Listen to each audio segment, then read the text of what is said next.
Hello at welcome! Sa ating session ngayon, tatalakayin natin ang mga pinaka-fundamental na konsepto para i-secure ang inyong Microsoft 365. Magsisimula tayo sa identity and access hanggang sa mga advanced protection gamit ang Microsoft Entra. So paano nga ba tayo magtatayo ng isang digital fortress para protektahan ang pinakamahalagang data ng ating organisasyon? Isipin nyo na lang ang digital environment ninyo ay parang isang kastilyo. Aalamin natin kung paano i-manage yung mga gate, yung mga susi, at yung mga high-tech security systems para manatili itong safe. Heto yung magiging flow ng usapan natin. Uunahin natin yung identity or kung sino at paano sila makakapasok. Sunod yung authorization o kung ano at saan sila pwedeng pumunta sa loob. Pagkatapos, titingnan natin yung Entra, yung ating smart security layer. Then, monitoring, paano natin babantayan lahat.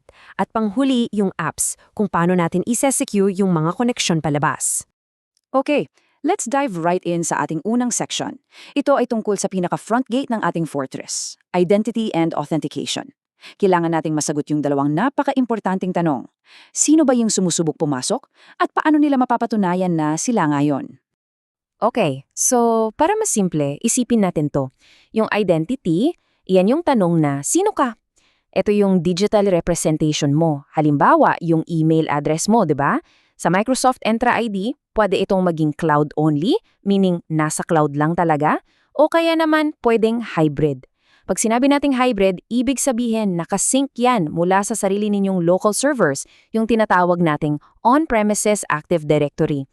Ngayon, yung authentication naman, yan yung sagot sa tanong na, paano mo papatunayan? Ito mismo yung proseso ng pag-verify na ikaw talaga yan. Alam nyo, passwords are old news. Medyo luma na at hindi na ganun ka-secure. Kaya, tingnan natin itong mga modernong susi para sa fortress natin. Una, Microsoft Authenticator. Ito yung app sa phone na magsisend ng push notification. Tapos, i-approve mo lang gamit ang fingerprint o PIN mo. Pangalawa, FIDO2 Security Keys. Ito yung mga physical na USB or NFC tokens na sobrang secure. Pangatlo, Windows Hello Biometrics, gamit ang mukha o fingerprint mo mismo sa device. At pang-apat, Certificate-Based Authentication or CBA, na gumagamit ng digital certificates. Lahat ng LAN, mas matibay at phishing-resistant. Ibig sabihin, halos imposibleng makuha ng mga attacker yung credentials mo kumpara sa isang simpleng password lang. Okay, paano naman kung may on-premises systems yung organization nyo? Ito yung mga paraan para sa authentication. Yung pinaka-common at usually yung recommended ay yung password hash sync or PHS. Dito, isang secure hash ng password ninyo ang sinisync sa cloud tapos doon na rin mismo yung authentication. Simple to at very reliable. Sunod yung pass-through authentication or PTA. Dito, yung validation ng password ay nangyayari in real time direkta sa on-premises Active Directory ninyo. Maganda to kung may policies kayo na bawal mag-store ng password hashes sa cloud. At yung panghuli sa federation. Dito, ginagamit nyo yung sarili nyong system like ADFS para sa authentication. Ito naman ay para sa mga highly regulated na environment na kailangan ng full control. Pero tandaan, mas complex itong i-maintain. At dito na papasok yung napakagandang benefit para sa mga users natin, ang Single Sign-On o SSO.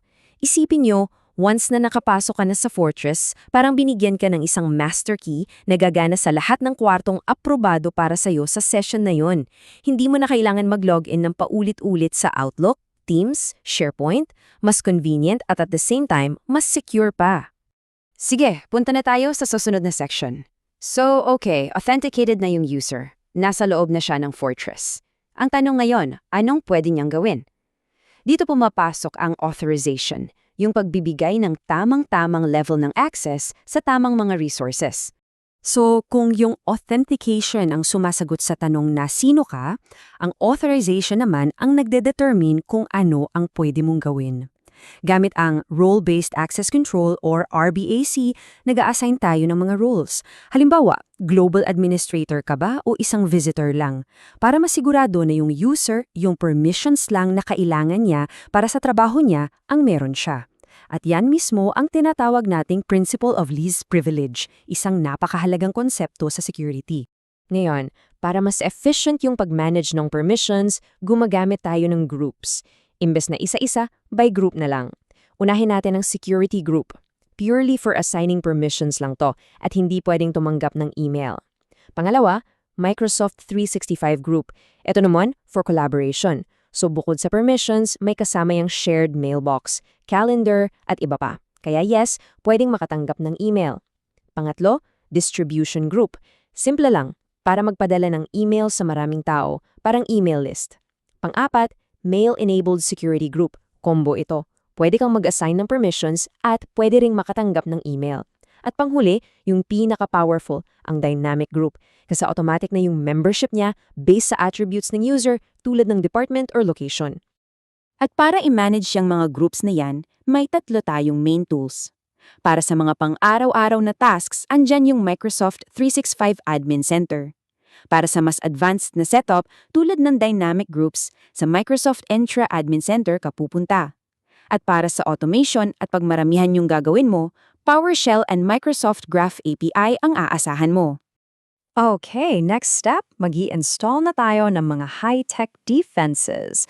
Dito papasok ang Microsoft Entra. Nagpo-provide ito ng isang intelligent security layer na kayang mag-adapt sa mga threats in real time. Parang naglagay tayo ng laser grids at motion sensors sa loob ng fortress natin.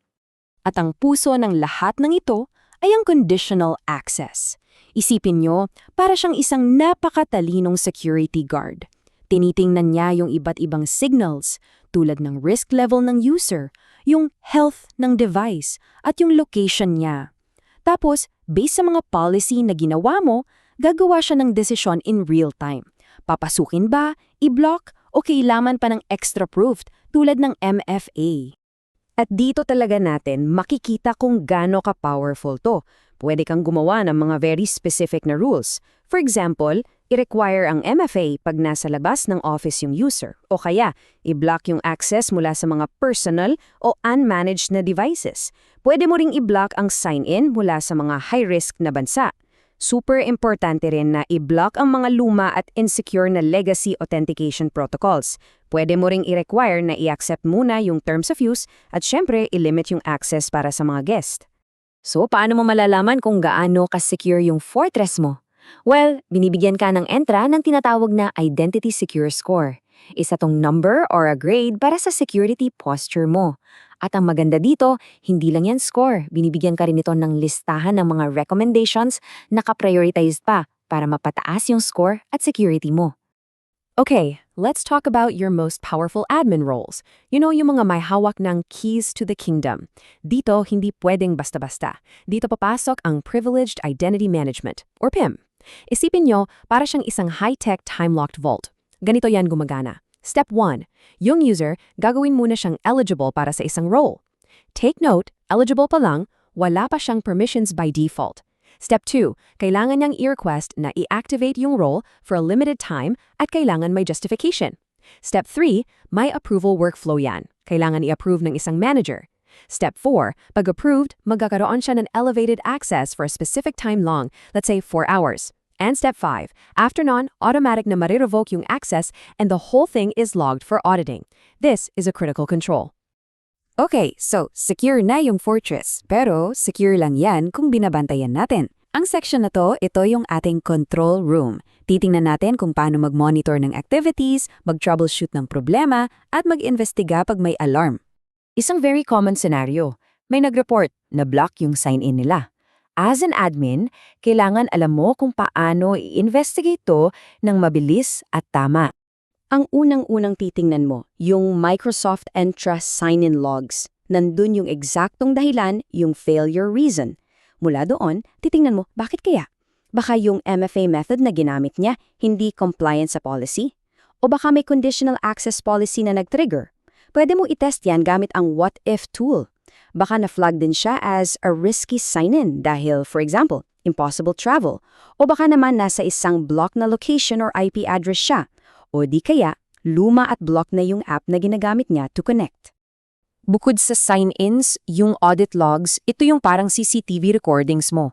Dito mo makikita yung mga critical na activity. Sino ba yung nag-download o nag-access ng mga sensitive na files sa SharePoint? Sino ang binigyan ng global admin role?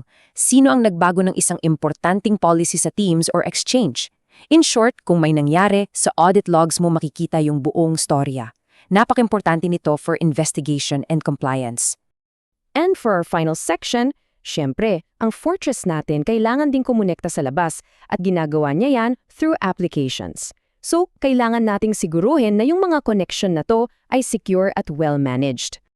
Okay, para sa huling bahagi, kailangan nating linawin itong isang madalas na nakakalitong konsepto, app registration versus enterprise app. Isipin nyo, yung app registration, yan yung architectural blueprint ng isang app, yung global template na ginawa ng developer kung saan nakadefine kung anong permissions ang kailangan ng app. Sa kabilang danda, yung enterprise application, yan na yung actual na building or yung instance ng app sa loob mismo ng tenant ninyo.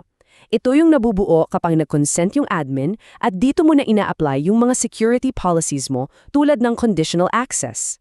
So to wrap things up, binuo natin yung fortress natin sa 4 na matibay na haligi. Una, identity and authentication. Yan ang pundasyon, ang pagpapatunay kung sino ang nasa gate. Pangalawa, authorization. Pagpapatupad ng least privilege sa loob gamit ang RBAC at groups. Pangatlo, Microsoft Entra. Yan yung smart security system natin gamit ang conditional access at PIM. At pang-apat, monitoring. Yung ating control room na may sign-in at audit logs para sa complete visibility. Tandaan, ang security ay isang continuous process, hindi yan natatapos. Ang pagmaster sa mga foundations na ito ang magbibigay sa inyo ng kakayahan para mag-maintain ng isang secure at resilient na environment. Follow the X Labs for more!